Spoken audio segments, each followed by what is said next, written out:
ఉన్న బంగారాన్ని విడిపించి ఆ రోజు ఆన్లైన్ రేటుకే మేము కొంటాం. Sharma gold company. అంటే ఈ సినీ ప్రముఖులు ఒక్క రోజు కోసం పోలీస్ స్టేషన్ పోయిన ఇంటికాడ క్యూ కట్టి ప్రభుత్వాన్ని తిడుతుండ్రు, నన్ను తిడుతున్నారు, అతన్ని పరామర్శిస్తారు. ఏమైంది అధ్యక్ష? అతను కాలు పోయిందా, కన్ను పోయిందా, చేయి పోయిందా, ఏమైనా కిడ్నీలు దెబ్బతిన్నా, ఏమైంది? అతన్ని ఇంతమంది సినీ ప్రముఖులు పరామర్శించారు, కలిసిండ్రు, అభినందించారు.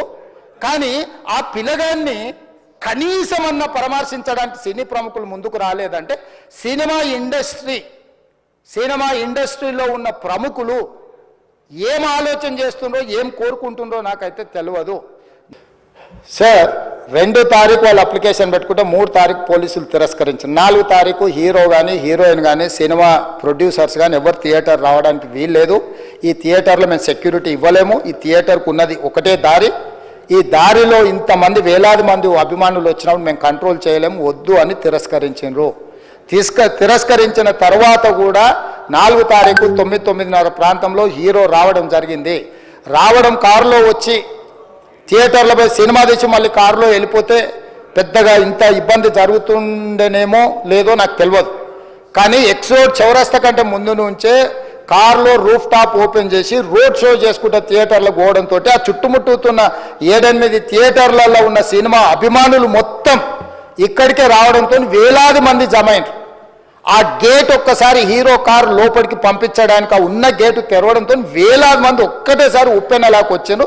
ఆ ఉప్పెనలో చనిపోయిన రేవతి, ఆమె కొడుకు, భార్య, భర్త, కూతురు వాళ్ళు అలాగైపోయి కొడుకు తల్లి ఒక పక్కన పోయి ఆ జనాల నుంచి తప్పించుకొని టికెట్ చేసుకొని ఆ తొక్కిసలాటలు హీరోను థియేటర్ లోపలికి తీసుకుపోవాలనుకున్న టైంకి అతను బండి మీద రోడ్ షో చేసి దిగేటప్పటికి వేలాది మంది హీరోను కలవడానికి చొచ్చుకొచ్చారు ముందుకు. అసలు అంటే ఈ రకమైన వాతావరణంలో అతన్ని లోపలికి తీసుకువెళ్ళాల్సిన సందర్భంలో అతను ప్రైవేట్ సెక్యూరిటీ ఇవాళ రేపు మనం ఫంక్షన్లలో బౌన్సర్లు అని మనం చూస్తూ ఉన్నాం. 50-60 మంది సరిగ్గా లెక్క తెలియదు, 50-60 అయినా అంటున్నారు, నెంబర్ 4 ఎక్కువ తక్కువ.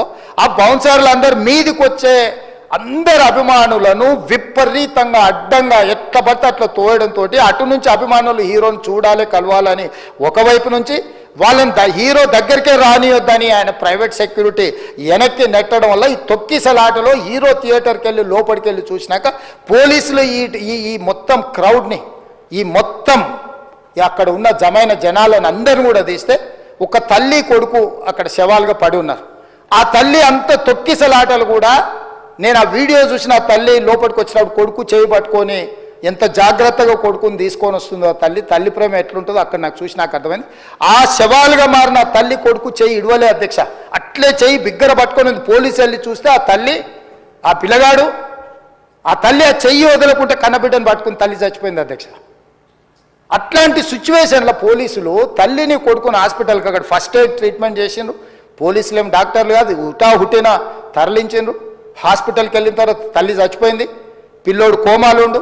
ఆల్మోస్ట్ పోలీసులు పిల్లవాడు కూడా చచ్చిపోయింది అనుకున్నారు. బ్రెయిన్ డెడ్ అయింది, ఆక్సిజన్ అందక ఆ అబ్బాయికి. సో ఆ సిచ్యువేషన్లో వెనక్కి పోలీసులు వచ్చి హీరో గారికి విషయాన్ని తెలియజేసి హీరో గారు వెళ్ళిపోతే హీరో ఎందుకు వెళ్ళిపోవాలనుకుంటారు పోలీసులు అంటే ఇంకా వేలాది మంది అభిమానులు అక్కడనే ఉన్నారు.